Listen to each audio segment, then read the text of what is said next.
একটা ঘটনা শেয়ার করব। তো খুব একটা ডিলে না করে চলে যাই ঘটনাতে, কিন্তু ঘটনাতে যাওয়ার আগে দু চারটা ব্যাখ্যা আপনাদেরকে দেওয়া উচিত। তার কারণ এখানে অনেকেই আছেন যারা হয়তো এই ঘটনাটা শুনেছেন আগে, এবং শুনেছেন এবং হয়তো সেদিন অনেক ব্যাখ্যাও দেওয়া হয়েছিল, সেগুলো হয়তো শুনেছেন। তাই আজকে আর ওরকম ব্যাখ্যায় যাব না, কিন্তু একটু ব্যাকগ্রাউন্ড দেব। মানে আমি যখন ছোট ছিলাম, মানে 43 রানিং নাও, আমি যখন ছোট ছিলাম তখন, মানে এই 1-2 বছর বয়স যখন ছিলাম আমার, তখন যখন আমি বায়না করতাম বা কান্নাকাটি করতাম, খেতে চাইতাম না, তখন আমার বড় বোনেরা, ফুপুরা, মা, এরা সবাই আমাকে ভয় দেখাতো, বলতো যে তাড়াতাড়ি খেয়ে নাও, না হলে জুজু আসবে।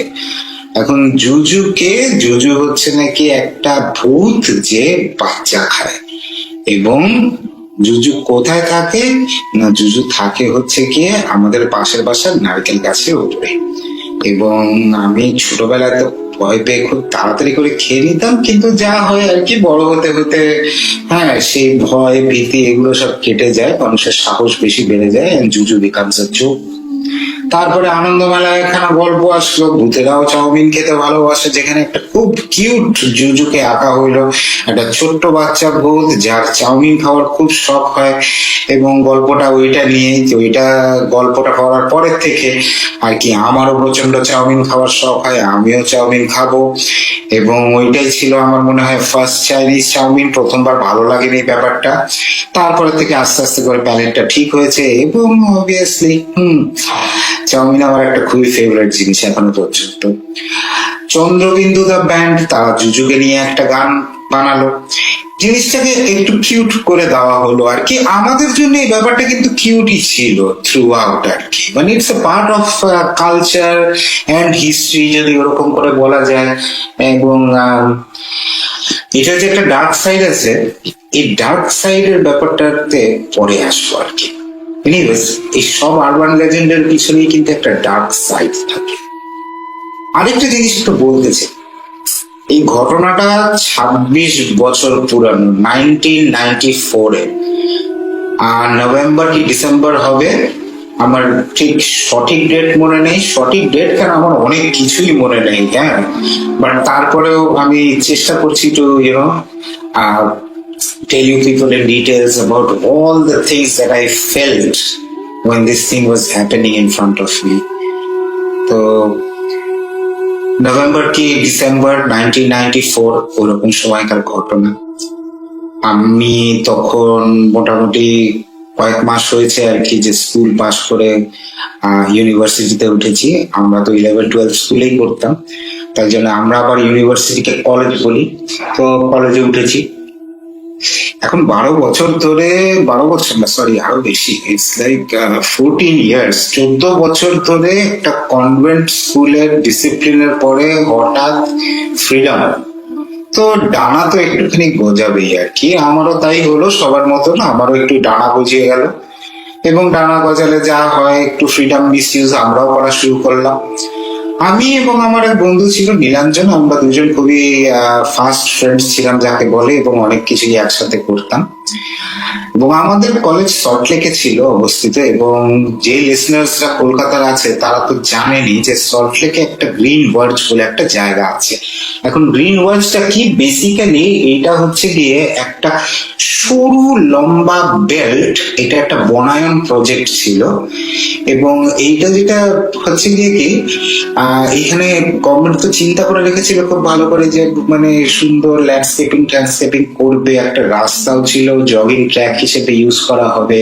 এটা সল্টলেকের এই ব্লকের থেকে স্ট্রেচ করে সি ব্লক পর্যন্ত যেতে একটা লম্বা স্ট্রেচ।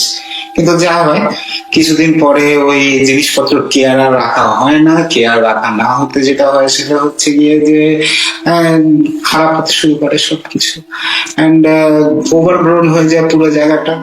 মানুষজন তখন অ্যাভয়েড করা শুরু করে এই গ্রিন বেল্টকে।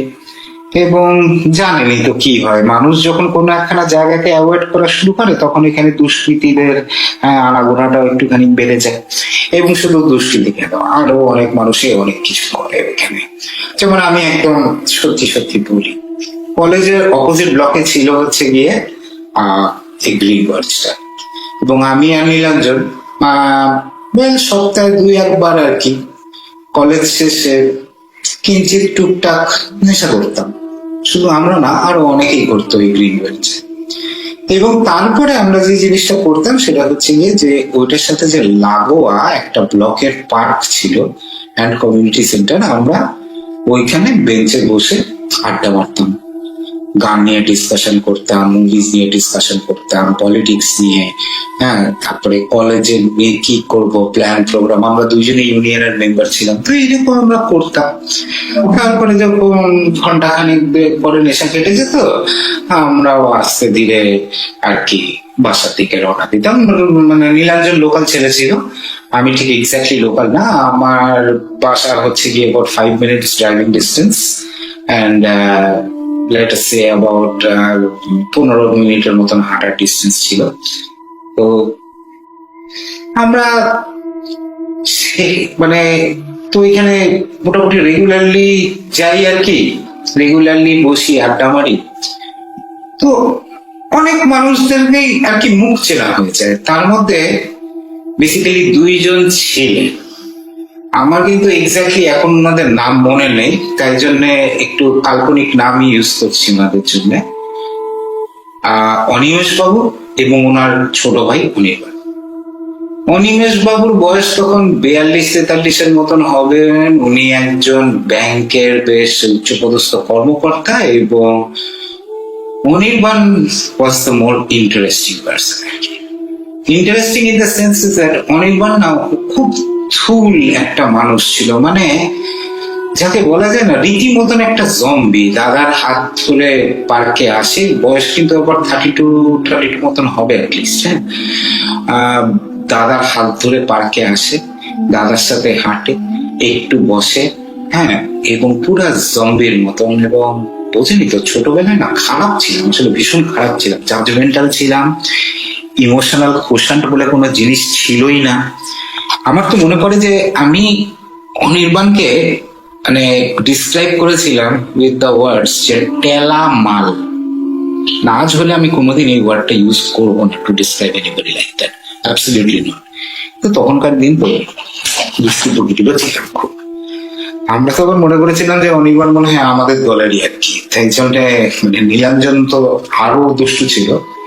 ও তো একদিন অনির্বাণ যখন একা একটু বসেছিল গিয়ে একটুখানি জিজ্ঞেস করে এসেছিল, কি দাদা চলবে নাকি? হ্যাঁ, তো আমরা সেদিনই ব্যাপারটা রিয়েলাইজ করি যে দের ইজ সামথিং, মানে এটা আমরা ভুল করেছি, এটা একটা খারাপ জিনিস, আমাদের এরকম করা উচিত ছিল না, ওনার একটা কোনো প্রবলেম আছে। এবং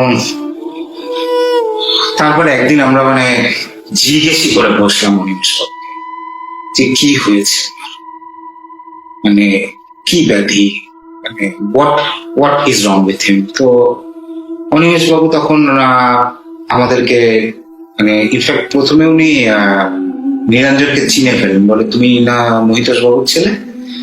তো নিরঞ্জন বলে হ্যাঁ। তো বলে যে খুব ভালো কথা, তাহলে জানতেই যদি চাও আসো একদিন আমাদের বাসা, হ্যাঁ তোমাদেরকে শোনাই যে ওর সাথে কি হয়েছে, খুব ইন্টারেস্টিং কিন্তু।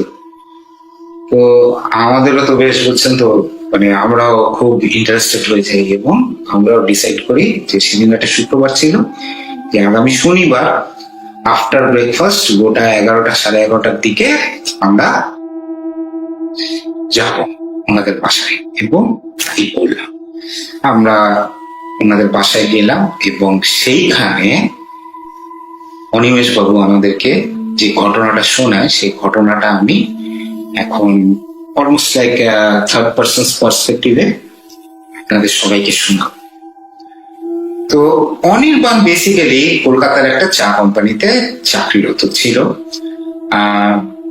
মোটামুটি মিড লেভেল ম্যানেজমেন্ট যাকে বলে। তো একদিন মানে বিয়ে শাদীও হয়েছে, একটা ছোট বাচ্চাও হয়েছে, বাচ্চার বয়স তখন লেটার সে আবার 6-7 মাসের মতন হবে কি, তখন অনির্বাণের একটা প্রমোশন প্লাস একটা ট্রান্সফার হয়, ওকে ওদের যে চা বাগানটা ছিল ডুয়ার্স ইজ নর্থ বেঙ্গলে। ডুয়ার্স নাম কেন, এটা হচ্ছে গিয়ে ভুটানের দুয়ার বলে, তাই জন্য। সমরেশ মজুমদারের গল্প যারা পড়েছেন তারা খুবই ভালো মতো ওয়াকিবহল হবেন ডুয়ার্স নিয়ে।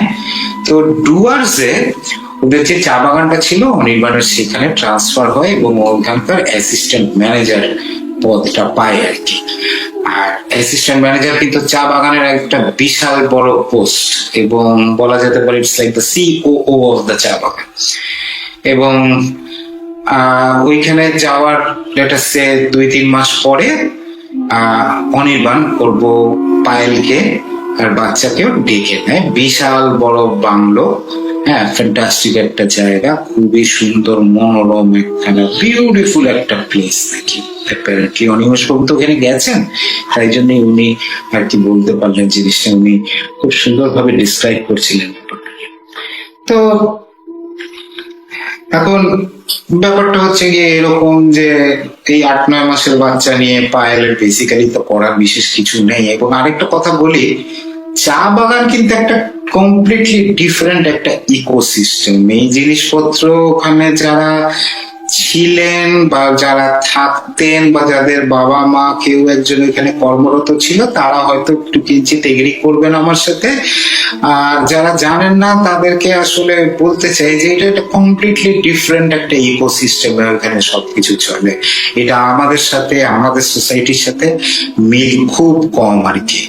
ইনফ্যাক্ট ব্রিটিশ আমলের জিনিসপত্র নিয়ে এখনো চলে তো ব্যাপারগুলো, তো তাই আর কি। তো এনিওয়েজ পায়েল ওখানে পৌঁছায়, তো অবভিয়াসলি যা হয় আর কি, নতুন বাসা তেই সে ঘর সাজানো শুরু করে। তো চা বাগানের যে অফিসটা আছে আর কি, সেই অফিসে পায়েলের হঠাৎ চোখে পড়ে বেশ কয়েকটা মুখোশ, মাস্ক, এবং অদ্ভুত যেগুলো থাকে না, ওই যে ভয়ের কিছু মুখোশ টুখোশ আছে যেগুলো দার্জিলিং বা ভুটান এইসব জায়গাতে দেখবেন খুব পাওয়া যায়। হ্যাঁ, ধূপ করে রাতের বেলার অন্ধকারে দেখলে হয়তো ভয় লাগে, কিন্তু অ্যাকচুয়ালি খুবই সুন্দর জিনিসগুলো। তো পায়েলের একটা মুখোশ পছন্দ হয় এবং ও এই মুখোশটা নেবেই নেবে। এবং ও মুখোশটা যখন মানে অর্ডার দেয় যে এটাকে খোলাও, তো তখন যে মানে গার্ড ছিল একজন নেপালি গোর্খা গার্ড, সে তাকে মানা করে, বলে মেম সাহেব ইসকো ঘর মে মাত লেকে যাইয়ে, মেম সাহেব এইটা একটা অপদেবতা, এবং এটা ঘরে থাকা ভালো না, ও ঘরে থাকলে অনেক রকমের সমস্যা হয়, মেম সাহেব ওকে নিয়ে যায় না। কিন্তু পায়েলও তো একটা এডুকেটেড মেয়ে না, শহরের মেয়ে, ও তো আর এইসব বিশ্বাস করনে वाला পার্টি না। তো পায়েল যে জিনিসটা করে সেটা হচ্ছে গিয়ে যে একদম কথাতে কোনো গ্রাহ্য মাহ্য না করে, অ্যাবসলিউটলি কেয়ার না করে মুখোশটা বাসায় নিয়ে এসে একটা খুব সুন্দর জায়গায় লিভিং রুমে টাঙিয়ে দেয়। তো ভালো কথা, হ্যাঁ, দিনকাল চলছে এরকম করে। বাচ্চাটা অ্যাজ ইউজুয়াল এরকম বয়সের বাচ্চা হইলে যা করে আর কি, প্যাঁপু বায়না করে, কথা তো বলতে পারে না হয়তো, বা বলে হয়তো, আমি ঠিক এক্স্যাক্টলি জানি না। তো সেও হয়তো মাঝে মধ্যে বায়না ঠায়না করতে থাকে। তো একদিন এরকম খাবে না বাচ্চা, ভর দুপুর বেলায় আর কি, একদম বাচ্চা খাবে না, খুব বায়না করছে, খুব কাঁদছে। তখন রেগে মেগে রীতিমতন পায়েল একটুখানি মানে বলে ওঠে, কেন রেগে না আর কি, যেরকম করে আর কি মায়েরা, স্নেহ থাকে অনেক রাগের মধ্যে। তো সে আর কি বলে ওঠে, এখানে তুমি কিন্তু এখনই খেয়ে নাও, না হলে কিন্তু জুজু আসবে। এবং ঠিক তখন একটা দমকা হাওয়ার মতন আর বড় বড় জানলাগুলোর থেকে মানে এসে পায়েলের মনে হয় কি যেন ওর কানের মধ্যে না ফিস ফিস করে, মানে বাংলায় ফিস ফিস করে বলে, জুজু আসবে, জুজু আসবে। পায়েলের ভয় লাগে, মানে লাগাই উচিত। ইনফ্যাক্ট একা একটা এত বড় বাংলোতে থাকা, হ্যাঁ, ব্রিটিশ আমলের সেই বিশাল বাংলো, লম্বা লম্বা সিলিং, বিশাল বিশাল জানলা দরজা, ওর ভয় লাগে। কিন্তু আমরা কি করি, এরকম কোন একখানা জায়গায় যখন আমাদের ভয় লাগে, আমরা তখন এই জিনিসটাকে রেশনালাইজ করার চেষ্টা করি। আমরা বলি যে তোর কিচ্ছু হয় না, অ্যাবসলিউটলি নাথিং, এটা আমার মনের ভুল। এবং পায়েল ওইটাই মনে করে, হ্যাঁ, আবার gets on to her work আর কি। আরো কয়েকটা দিন পাস করে। হ্যাঁ, আবারও এরকম দুপুরবেলায় অনির্বাণ কাজে আছে আর কি। হ্যাঁ, তো আবারও বেশ অনেকদিন পরে বাচ্চা আবার একখানা বায়না করে। হ্যাঁ, খাবে না হয়তো, পুরো কান্নাকাটি করছে। তো সেই সময় আবারও মানে পায়ের মতো আর কি, এই আমার মতনই হয়তো ওকে ছোটবেলায় এরকম বলা হতো, ওইটাকে একটা কালচারের পার্ট নিয়ে বলে ওঠে যে তাড়াতাড়ি খাও, না হলে কিন্তু জুজু আসবে। এইবার দমকা হওয়াটা আবার আসে, এবং আরেকটু ক্লিয়ারলি, আগের বারটা যেমন একটু ফিসফিস ছিল, এবারটা হচ্ছে কি না যেন কেউ একটা কানে হালকা করে একটা লো টোনে বলে আর কি, জুজু আসছে, জুজু আসছে। পায়েল এবার সত্যি খুব ভয় পায়, প্রচন্ড ভয় পায় পায়েল।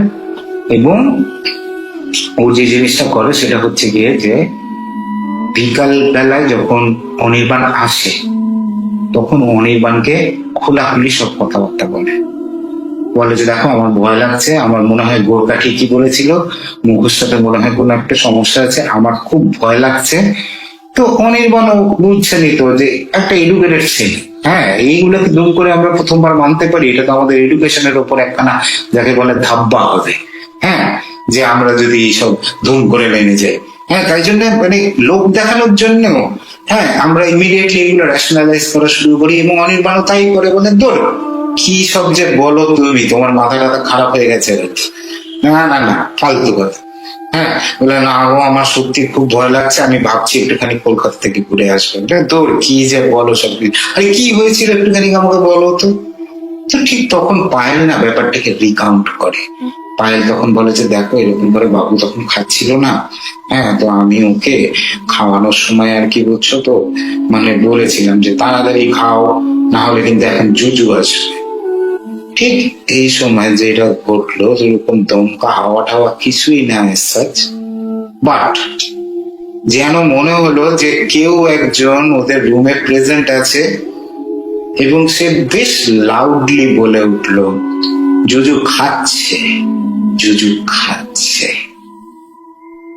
একটা কাঁচ ভাঙার শব্দে তারা দৌড় দিয়ে বেডরুমের মধ্যে ঢোকে, because bedroom is like 3 seconds away আর কি।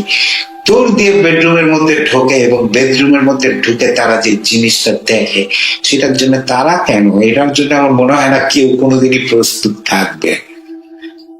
খাটের পাশে কট, এবং কটের উপরে একখানা বিভৎস ক্রিচার বাচ্চাটাকে অর্ধেক খেয়ে ফেলেছে। Half part of the body already মানে মানে সরি, বাচ্চার কান্নার আওয়াজও একখানা ছিল, মানে একটা সাপ চিৎকারও ছিল, সাপ চিৎকার, একটা গ্লাস ভেঙেছিল, এবং তারা দৌড়ে ঘরের মধ্যে ঢুকে এই বিভৎস সিনটা দেখে। ওই যে ক্রিচারটা, আমি পরে একটু ডিসক্রিপশন দেওয়ার চেষ্টা করবো আর কি, যতটুকু আমাকে যা বলা হচ্ছে, যে ওই ক্রিচারটা মানে কটের উপরে দাঁড়ানো, এবং মুখের মধ্যে অর্ধেক বডি অফ দ্য কিড, আর বাকি অর্ধেকটা হচ্ছে গিয়ে কটের মধ্যে।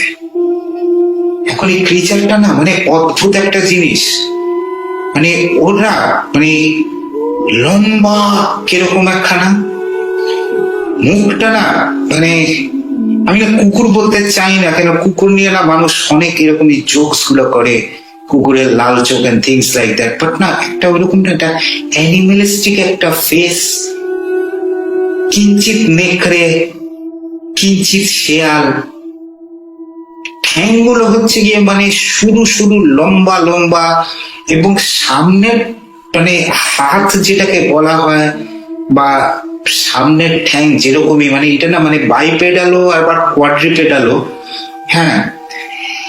মানে এইগুলো না তার বডি তুলনায় বেশ লম্বা লম্বা লম্বা, নখ মানে চিকন একটা জিনিস। ওরা ওদের দিকে তাকায়, তারপর বাচ্চার বডিটা যেটা মুখে ছিল, সামাও হাত দিয়ে ক্লাস করে ওই বড় জানলাগুলোর উপর দিক দিয়ে দৌড় দিয়ে বাইরে বেরিয়ে চলে যায়। মানে ব্যাপারটা হচ্ছে কি যে এরকম একটা বিভৎস জিনিসের জন্য না কেউ কোনোদিন প্রিপেয়ার থাকে না, এবং দুইজনই স্পটে মানে জ্ঞান হারায়। অনির্বাণের জ্ঞান আগে ফেরে এবং তারপরে যা করার সে সবকিছুই করে আর কি, যে পুলিশ থেকে শুরু করে হ্যাঁ মানে লোকজন জড়ো করা, বাচ্চার বডির অর্ধেকটা কিছুটা দূরে আর কি বাগানের মধ্যে আরো পাওয়া যায়। এবং মানে মানে যেটা বলার আর কি, মানে দুইজনই খুব এত ভাবে শকড হয় যে তারা চরম ভাবে ভেঙে পড়ে। কলকাতা থেকে অনিমেষ বাবু এবং তার ফ্যামিলি এবং অনেকেই সবাই আসে। পায়েলের শখটা আরো অনেক বেশি লাগে আর কি, অনেক অনেক বেশি লাগে। অনির্বাণ বাবু নিজেকে অনেকক্ষণ ধরে রাখতে পারেন এবং উনি তো এই ঘটনাগুলো বারবার একাধিকবার অনেককে আর কি বলেছেন এই ঘটনাটা পুরো একদম এইভাবে। তো কলকাতায় ওনারা চলে যান আর কি, এই জায়গা ছেড়ে মুখোশটাকে আবার জায়গা মতন রেখে দেওয়া হয়। এবং কলকাতায় যাওয়ার পরে যে জিনিসটা হয় সেটা হচ্ছে গিয়ে যে 2-3 দিন পরে, 2-3 দিন না মেবি আরো হয়তো বেশি দিন, আমি ঠিক এক্স্যাক্টলি জানি না, পায়েল সুইসাইড করে। এবং অনিমেষ বাবু বলেননি যে কিভাবে সুইসাইড করেছেন, খালি এইটুকুনি কি বলেন যে সুইসাইডটা খুবই গ্রুসাম ছিল, খুবই গ্রুসাম একটা সুইসাইড ছিল।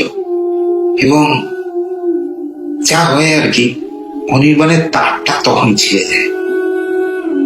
মাঝে মধ্যে সে ভায়োলেন্ট হয়ে যায়, মাঝে মধ্যে সে খুব থুল থাকে, টেলা আর কি, খুব থুল থাকে। এবং ম্যাক্সিমাম টাইম কাউকে সে ডিস্টার্ব করে না, সে একা নিজের ঘরের মধ্যে বন্ধ হয়ে থাকে।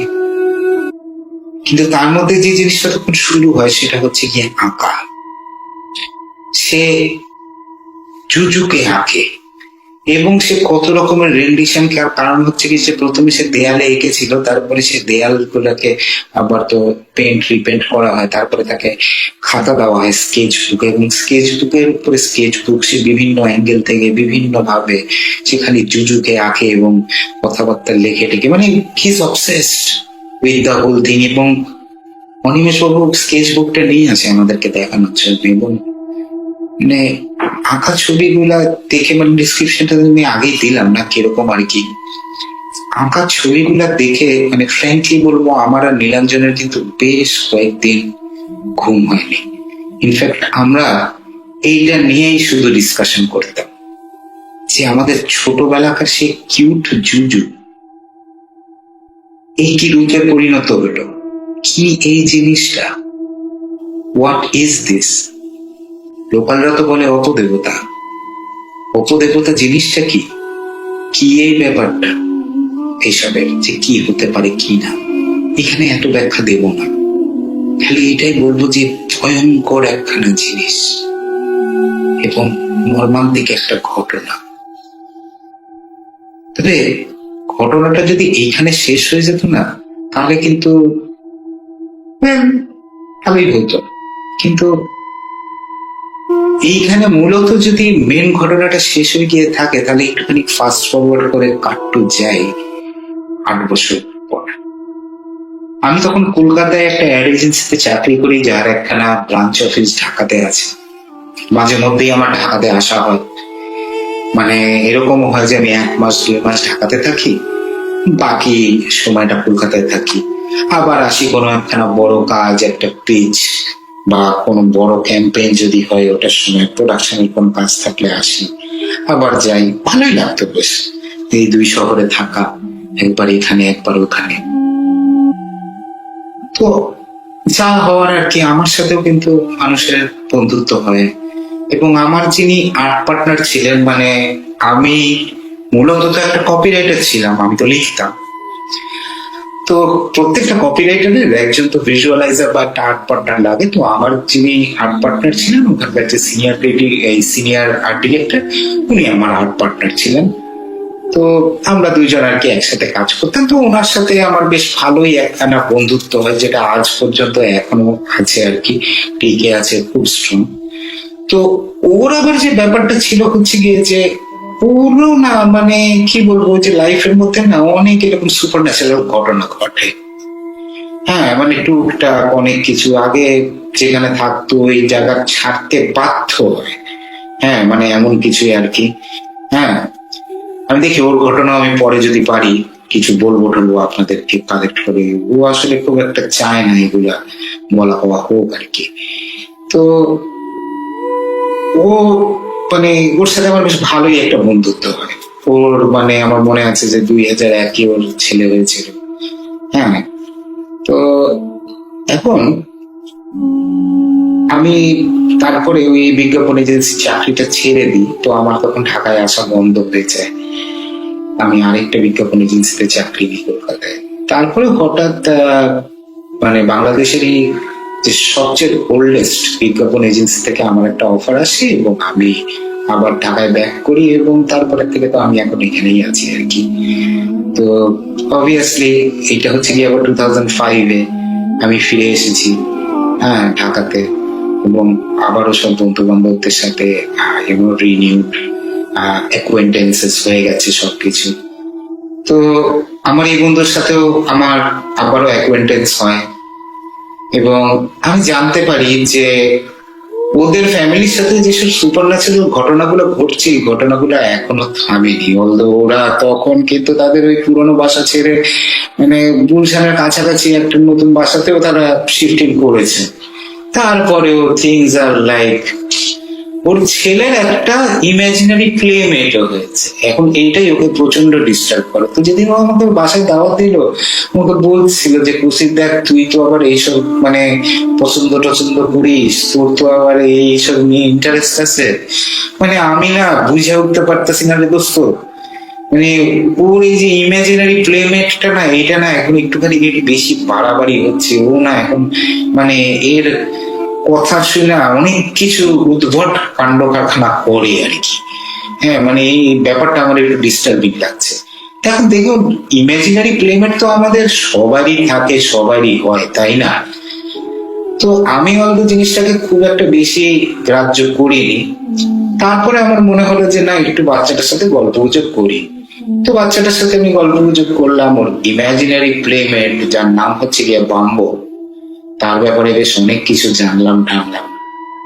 তারপরে খাওয়া দাওয়া শেষে পিচ্চি আমাকে বলল যে কাকু, তুমি বাম্বোকে দেখবে? হ্যাঁ, আমার মধ্যে তো চরম তখন একটা এক্সাইটমেন্ট। কিভাবে দেখাবি আমাকে বাম্বোকে?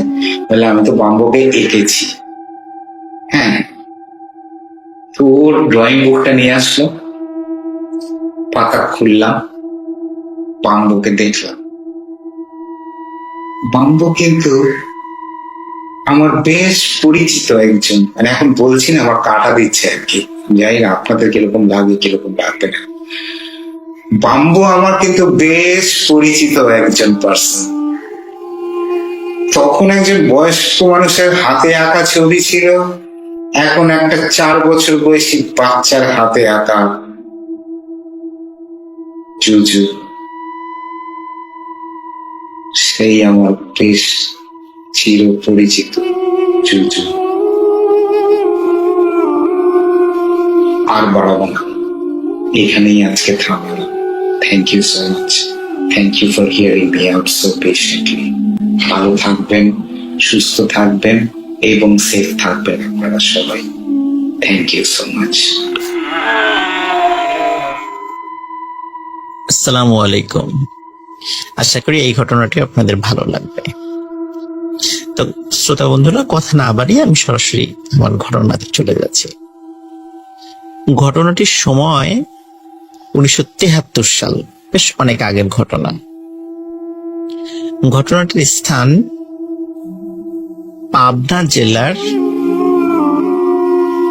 পাকশি, আমরা যেটা পাকশি বলি আর কি। আপনার পাকশির নাম শুনেছেন, বিশেষ করে পাকশিটা কিন্তু হার্ডিঞ্জ ব্রিজের জন্য আমরা বিখ্যাত। পাকশিটা আমরা মানে হার্ডিঞ্জ ব্রিজের নামই আসলে চিনি, পাকশি ব্রিজ বা পাকশি হার্ডিঞ্জ ব্রিজ বলে আমরা সবাই চিনি। তো আমি এই পাকশির একটি ঘটনা বলবো। শ্রোতা বন্ধুরা, আপনারা যারা পাকশিতে গিয়েছেন, আমি একটু এনভায়রনমেন্টটা বলি, আপনারা যদি এখন যান, আপনারা কিন্তু যাওয়ার সময় দেখবেন যে পাখির এক পাশে বিশাল নির্মাণযোগ্য হচ্ছে, খুব আলো, অনেক কিছু, কিন্তু আর একটা পাশ ঠিক ততটাই অন্ধকার। একটা পাশ যেমন আলো, আর একটা পাশ ঠিক ততটাই অন্ধকার। বিশেষ করে আপনারা যদি পাবনা থেকে ভেড়ামারার দিকে যান, আপনারা হাতের বাম পাশে আপনারা বিশাল দেখবেন যে সরকারি অবকাঠামো নির্মিত হচ্ছে, কিন্তু হাতের ডান পাশে দেখবেন একদম শুনশান, নীরবতা, অন্ধকার, তেমন কিছুই দেখা যায় না। ঠিক মনে হবে যে এক পাশে দিন আর এক পাশে রাত, এরকম মনে হবে। তো যেই পাশটাতে অন্ধকার মনে হয়, ওটা দিনের বেলাতেও এখন পর্যন্ত সেই জায়গাতে লোকবসতি খুবই কম। পাকশি যে স্টেশনের পাশে যে বিশাল জায়গা রয়েছে, রেলের জায়গা, সেখানে কিন্তু অনেক হন্টেড স্টোরি রয়েছে। সেই আশেপাশে যে গ্রাম রয়েছে, সেই গ্রামগুলোতেও কিন্তু অনেক স্টোরি রয়েছে। আমি আজকে এমনই একটি স্টোরি আপনাদেরকে বলবো। তো সেই স্টোরিটা একটি কুয়া কেন্দ্রিক, একটা কূপ বা কুয়া, এই কুয়াকে কেন্দ্র করে আজকে আমাদের স্টোরি। যারা পাকশিতে আছে, পাকশির যদি কেউ আমার এই গল্পটা শুনে থাকেন, বা পাকশির ওদিকে কেউ গিয়েছেন, তারা আমার ঘটনার সঙ্গে একটু মিলিয়ে নিতে পারবেন। ঘটনাটি আমি শুনেছি, পাকশিতে ফুরফুরা শরীফের একটি মাদ্রাসা রয়েছে। ওই মাদ্রাসারই একজন শিক্ষার্থীর কাছে আমি এই গল্পটি শুনেছি। সেই শিক্ষার্থীর নাম হচ্ছে হাফেজ নাইম। এই হাফেজ নাইমের কাছ থেকে আমি এই ঘটনাটি শুনেছি। তা আশা করছি আপনাদের ঘটনাটি সবার ভালো লাগবে। ঘটনাটির সময়কাল আমি আগেই বলেছি, 1973 সাল। হার্ডিন্স ব্রিজ থেকে কেউ যদি পাকশির মেইন বাজারের দিকে যেতে যায়, এখন পর্যন্ত হাতের দুপাশে বিশাল বড় বড় গাছ রয়েছে, শতবর্ষী এক একটা গাছ। এখনো সেদিক মানে আপনার দিনের বেলা যেতে গাছ ছমছম করে উঠবে। সেই পাকা, এখন তো পাকা রাস্তা হয়েছে, দুই পাশে গাছগুলো রয়েছে। তো আমরা যদি ওই দিকে যেতে থাকি, যে যাওয়ার সময় হাতের ঠিক বাম পাশে আমাদের বেশ একদম ফাঁকা জায়গা পড়বে, আর ওই ফাঁকা জায়গাটা আরেকটু পার হয়ে গেলেই মানে পদ্মা নদী। ওই জায়গাগুলোতে এখনো ওইভাবে জনবসতি নেই। তো ওই জায়গাতে একসময় বেশ একটু ঝোপঝাড় এরকম ছিল আর কি। ওই ঝোপঝাড়ের মধ্যে ব্রিটিশ পিরিয়ডের একটি কুয়া ছিল। বলা হয় যে হার্ডিন্স ব্রিজ যখন তৈরি করা হয়, ওই তৈরি করার সময় খাওয়ার পানির প্রয়োজন ছিল, তখন ওই জায়গাটাতে একটা কুয়া খনন করা হয়েছিল। তো ওই কুয়াটা মানে ওরকমই পড়ে আছে, এরকম বলা হতো আর কি, ওই ঝোপঝাড়ের মধ্যে। অনেকে কিন্তু ওই ঝোপঝাড়ের ওদিকে দেখা যেত যে আপনার গরু ছাগল এগুলা বেঁধে রাখতো, এরকম কিন্তু হতো।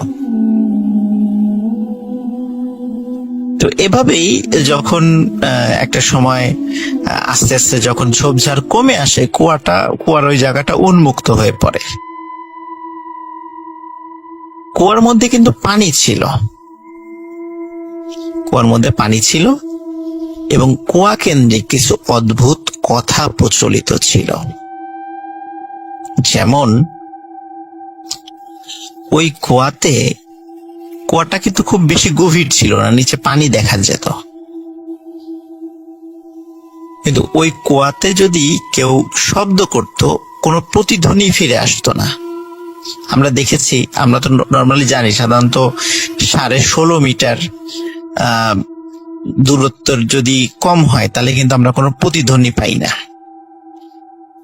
কিন্তু ওই কুয়াটি প্রায় 20 মিটারের মতো গভীর ছিল, মানে নিচের পানিটা দেখা যেত প্রায় 20 মিটারের মতো গভীর ছিল, কিন্তু ওখানে কোনো শব্দ করলে কোনো প্রতিধ্বনি ফেরত আসতো না।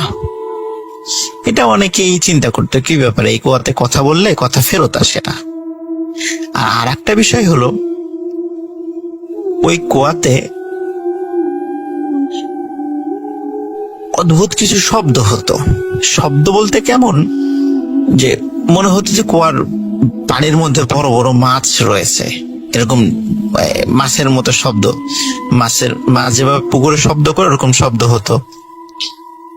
আর একটা বিষয় হতো, সেটা হচ্ছে যে কেউ যদি খুব মানে ভালো করে কুয়ার মধ্যে যদি কান পাতত, তখন ওর মধ্যে অসংখ্য মানুষের কথা বলার শব্দ শোনা যেত।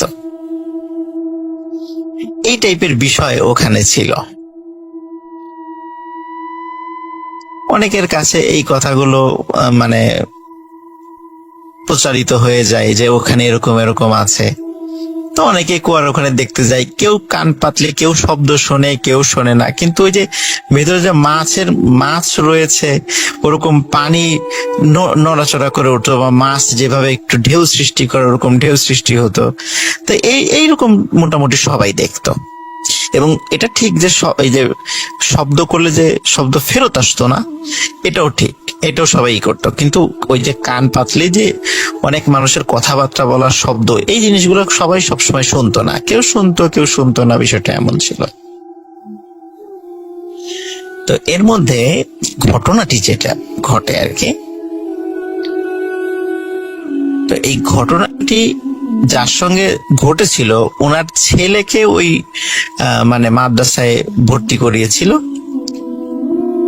তো ওই ভর্তি করানোর পরে ওই ছেলের যে সহপাঠী, এই সহপাঠীর কাছ থেকে হাফেজ নাইমের কাছে গল্প করেছে যে আমার বাবার সাথে একটা ঘটনা ঘটেছিল। তো ওই ঘটনাটি বেসিক্যালি আমি সংগ্রহ করতে পেরেছি, সেটি আপনাদের সাথে এখন শেয়ার করছি। তো এই যে মুরব্বী, তো এই মুরব্বী যিনি ছিলেন ওনার নামটা কিন্তু আমি আসলে জানতে পারি নাই, বা আমি একবার হালকা শুনেছিলাম, আসলে আমার মনে নেই ওনার নামটা আসলে কি। তো আপনারা একটা নাম মনে মনে চিন্তা করে নেন, চিন্তা করে নাম, ওনার নাম আব্দুল আলিম, এরকম একটা চিন্তা করে নেন, কারণ ওনার এক্সাক্ট নাম আমি আসলে আমার মনে নেই, বা আসলে ওইভাবে মানে মনে রাখার মতো করে শুনতেও পারি নাই। আর যিনি বলেছেন উনিও আসলে এক্সাক্ট নামটা আমাকে ওইভাবে বলতেও পারেননি, যার কারণে আসলে এই জন্য বললাম মনে নাই। আসলে কোনো মতে একটু ভাঙা ভাঙা বলেছিলেন। যাই হোক, তো ধরে নেন যে না, তার নাম হচ্ছে আব্দুল আলিম। তো এই আব্দুল আলিম উনি তখন বেশ মানে কিশোর বয়সী। তখন উনি এবং ওনার কয়েকজন বন্ধু বান্ধব ওনারা চিন্তা করেন যে ওই কুয়াতে খালি শুনি মাছ আছে, আমরা আজকে 4 বন্ধু মিলে ওখানে মাছ ধরতে যাব, আমরা বড়শি ফেলবো, দেখি আসলে ওখানে আমরা মাছ পাই কিনা। তো সত্যি ওনারা 4 বন্ধু মিলে সেখানে বড়শি নিয়ে যান। এই আমি কিন্তু ঘটনা বলছি সব দিনের বেলার ঘটনা, এখন যা হচ্ছে সব দিনের বেলা। তো উনি বড়শি নিয়ে সেখানে যান, উনি সহ ওনার 4 বন্ধু, আব্দুল আলিম এবং তার 4 বন্ধু, মানে তার আরো 3 বন্ধু, টোটাল 4 জন সেখানে যান। যাওয়ার পরে বাস তারা সেখানে বড়শি ফেলেন। দেখো অনেকক্ষণ হয়ে যায়, কিন্তু কোনো মানে বড়শির যেই যারা আধার ফেলেছে সেখানে কোনো মাছের কোনো উপস্থিতি, কোনো মাছ কোনো আধার খায়ও না, কিছুই না। অথচ তারা কিন্তু কুয়ার পানিতে দেখছে যে পানি নড়ে উঠছে, তার মানে নিচে কিছু আছে। এভাবে যখন প্রায় 3 ঘন্টা, 3.5 ঘন্টা, 4 ঘন্টা হয়ে যায়, সবাই অধৈর্য হয়ে যায় যে ধুর, এখানে আসলে কিছুই নাই, নিচে মনে হয় ব্যাং ট্যাং আছে, বা ওই দূরে তো পদ্মা নদীর সাথে এই কুয়ার কোনো সংযোগ রয়েছে, যার কারণে এই পানিটা এইখানে চলে আসছে, এরকম তারা চিন্তা করে। আর যদি থেকেও থাকে কোনো ব্যাং ট্যাং এই টাইপের কিছু থাকতে পারে, এখানে কোনো মাছ নাই, মাছ থাকলে এতক্ষণে অবশ্যই আমাদের বড়শির ছিপে আমাদের টান পড়তো।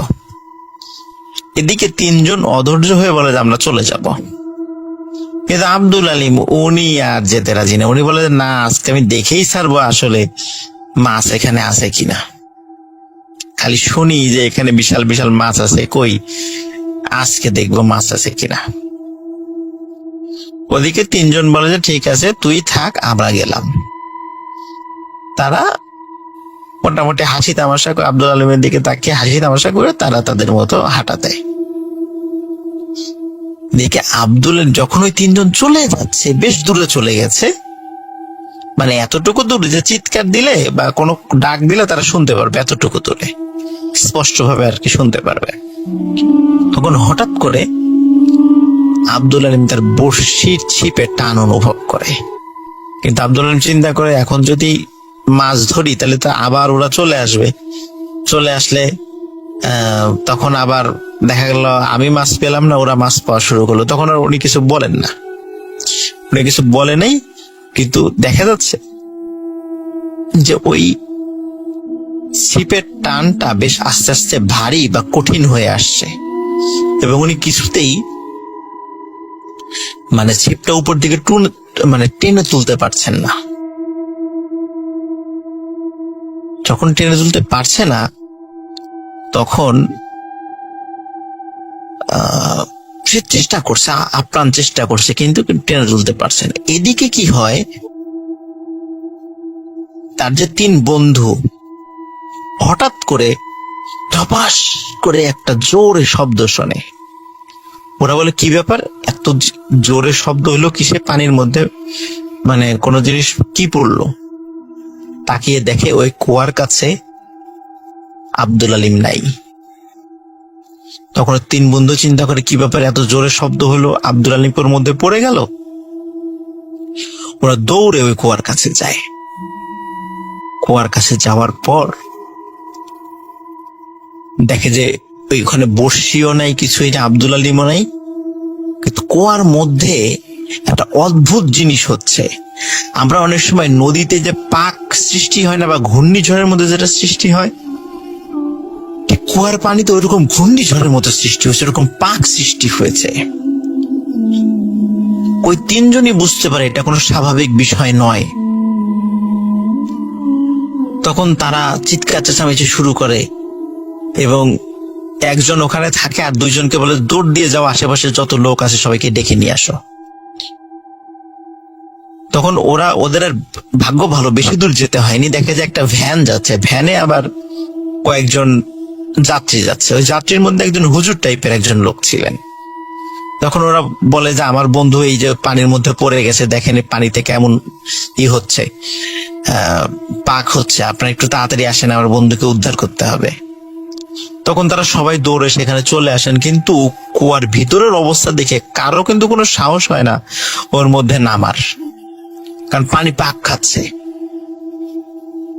তো তখন ওই হুজুর টাইপের যিনি লোক ছিলেন, তখন উনি একটা কাজ করেন, সেটা হচ্ছে উনি একটি মাটির একটি টুকরা উঠান, শুকনা মাটির টুকরা, সেখানে একটু দোয়া পড়ে ওই টুকরাটি পানির মধ্যে ফেলে দেন।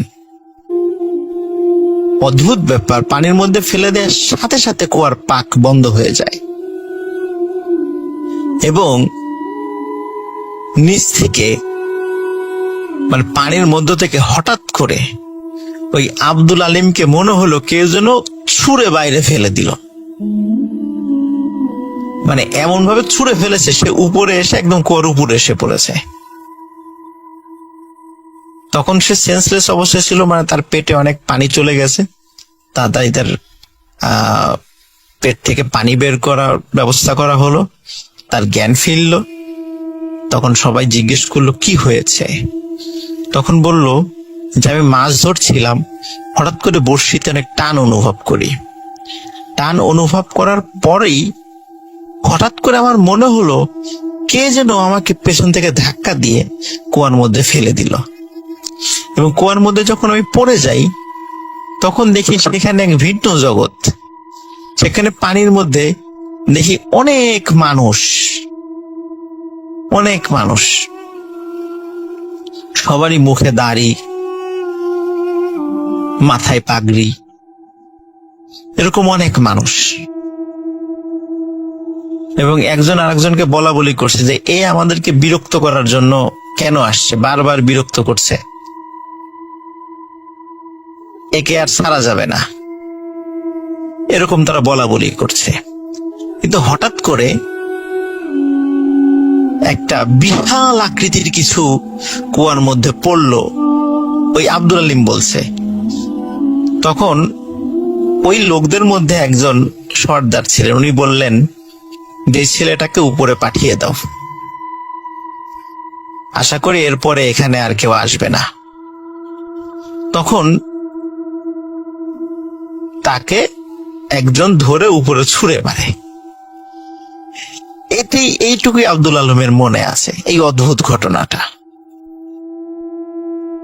এই যে একজন মুরব্বী, উনি একটা ঢিল, ছোট্ট একটা ঢিল সেখানে মেরেছিলেন, কিন্তু আব্দুল আলিম নিচে থাকা অবস্থায় সে দেখেছে বিশাল একটা কিছু, বিশাল একটা ঢিলের মতো বা পাথরের মতো নিচে পড়েছে। এবং সেটার কারণে একজন ওদের যে সর্দার টাইপের একজন আছেন, উনি বলে যে ছেলেটাকে উপরে পাঠিয়ে দাও। তো এতটুকুই তার মনে আছে।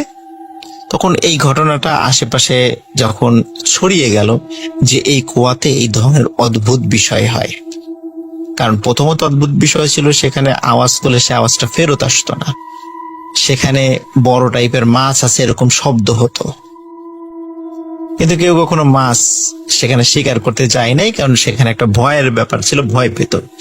এই 4 কিশোর যখন এই রহস্যটা উদ্ঘাটন করে, তখন ওই মুরব্বী বলে যে তোমরা একটা কাজ করো, গ্রামের কয়েকজন লোককে বলে তোমরা এই কুয়াটাকে বন্ধ করে দাও, কারণ এটাতে যেন, এখানে যেন আর কেউ না আসে, কুয়াটা বন্ধ করে দাও।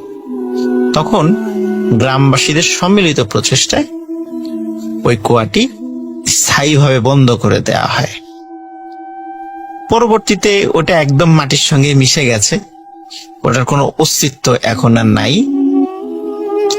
তো এখন ওখানে খুঁজলেও আর কোনো ওই কুয়াটার অস্তিত্ব পাওয়া যাবে না। তবে গ্রামের যারা প্রাচীন যারা আছে বা প্রবীণ যারা আছেন পাকশিতে, তো তারা হয়তোবা কুয়াটির অবস্থান বা কুয়াটির ইতিহাসটা অবশ্যই জানবেন। ইতিহাস বলতে এটির যে ঘটনাটা সেটা অবশ্যই জানবেন। তো এখানে একটা বিষয় বলে রাখা ভালো, স্পেশালি ওই জায়গাটা বা ওই জায়গা থেকে আরো বেশ কিছু জায়গা, যখন 2003 সালের দিকে লালন শাহ সেতু নির্মাণ কাজ শুরু হয়, তখন কিন্তু ওখানে যারা চাইনিজ যারা ওই সেতুটা তৈরি করতে আসে, এখন যারা পদ্মা সেতু তৈরি করছে, এই যে China major bridge engineering company, যেটা ওই লালন শাহ সেতু কিন্তু তারাই তৈরি করেছিল। তো ওরা যেটা করেছিল, ওরা কিন্তু ওই জায়গাটা বেশ পরিষ্কার করে নিয়ে ওরা ওখানে থাকার জন্য সুন্দর আবাসন তৈরি করেছিল। সেই আবাসন ব্যবস্থা কিন্তু এখনো সেখানে আছে, আপনারা যদি পাকশিতে যান এখনো সেটা দেখতে পাবেন। ওরা তো চলে গেছে, কিন্তু ওই জায়গাটা পুলিশ এবং আনসার ক্যাম্প হিসাবে ব্যবহৃত হয়। আপনারা যদি পাকশিতে যান এখনো সেই জায়গাটা দেখতে পাবেন, যে সেই জায়গাটা এখন ওইভাবে ব্যবহৃত হচ্ছে।